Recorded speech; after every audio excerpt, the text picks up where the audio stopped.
You ask Tiger to calculate. This deals with linear inequalities with one unknown.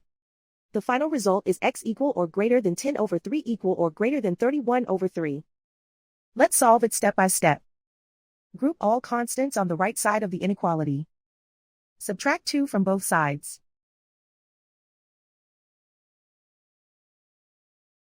Simplify the arithmetic.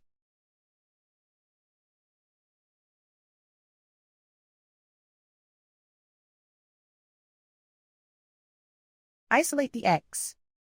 Divide both sides by 3.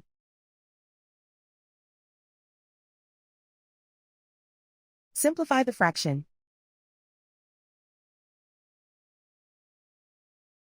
Plot the solution on a coordinate grid.